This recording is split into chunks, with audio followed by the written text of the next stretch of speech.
যুবকরা ভাই, তোমাদেরকে আমরা কোনো বেকার ভাতা দিব না, তোমরা তোমাদের বেকার ভাতা দিয়ে তোমাদেরকে অপমান করতে চাই না। আমরা তোমাদের হাতে কাজ তুলে দিয়ে তোমাদেরকে সম্মানিত করব। আমরা সেই সম্মান আমাদের মাদেরকে দেব। যদি আমরা দিতে পারি আমাদের জীবন সার্থক হবে, কারণ আমরাও মায়ের পেট থেকে দুনিয়া এসেছি। আমরাও দুনিয়া আসার পরে 2 বছর 2.5 বছর মায়ের বুকেই আল্লাহ তাআলা নিজেকে ঠিকানা করে দিয়েছিলেন। সেই বুকটাই ছিল আমাদের জন্য নিরাপদ বিছানা।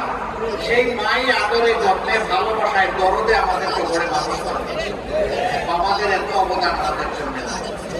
আমি মাদেরকে খুশি করার জন্য বলছি না, এটা না বললে সত্যের অপরাধ হবে, নিজের বিবেককে প্রসারিত করা হবে। এই জন্য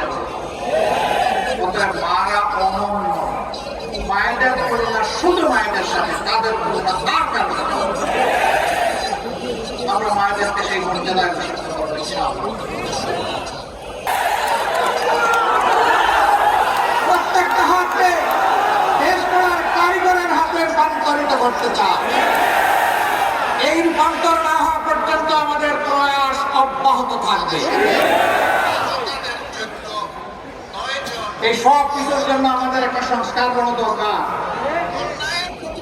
এই সংস্কারের জন্য রেফারেন্ডাম, 2টি ভোট, 12 তারিখ, 6টা ভোট, একটা হা ভোট, একটা কি ভোট, আরেকটা হচ্ছে প্রতিটি ভোট সরকার গঠনের ভোট। হা ভোট জয়ী হলে সরকার গঠন সার্থক হবে, হা ভোট পরাজিত হলে ফেসিবাদ আবার ফিরে আসবে। আপনারা কি চান ফেসিবাদ ফিরে আসুন? হাজার শহীদের রক্তের প্রতি সম্মান দেখানোর জন্য অবশ্যই আমাদেরকে গণভোটে হা বলতে হবে। আমরা হা বলবো, ইনশাআল্লাহ হা বিজয়ী হবে। ইনশাআল্লাহ এর সাথে দলের এই ঝুঁকও বিজয়ী হবে। তখন হা বিজয়ী হবে, সফলতায় বাংলাদেশের মানুষ ইনশাআল্লাহ। আমরা এই সিরাজগঞ্জ জেলায় ইতিমধ্যে 5 জনের হাতে আমরা প্রতীক তুলে দিয়েছি। এখন আপনাদের গর্বের সন্তান, আপনাদের ভাই জনাব রফিকুল ইসলাম খানের হাতে আমরা এখন ইনসাফের প্রতীক দাঁড়িপাল্লা তুলে দিচ্ছি।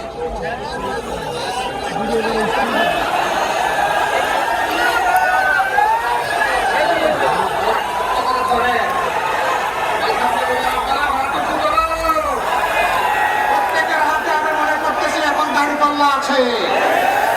মনে করা ঠিক আছে, ঠিক আছে, ঠিক আছে। পৌঁছে দিবেন। এখন থেকে পাহারাদারের ভূমিকা পালন করবে। আকাশ থেকে কোনো কালো চিল নেমে যাতে কারো ভোট হাইজ্যাক করে না নিয়ে যেতে পারে আপনারা পাহারাদার। এবং রিজাল্ট হাতে নিয়ে 12 তারিখ ঘরে দিবেন, তারপরে খুশিতে ঘুমায় পড়বেন, তাই না?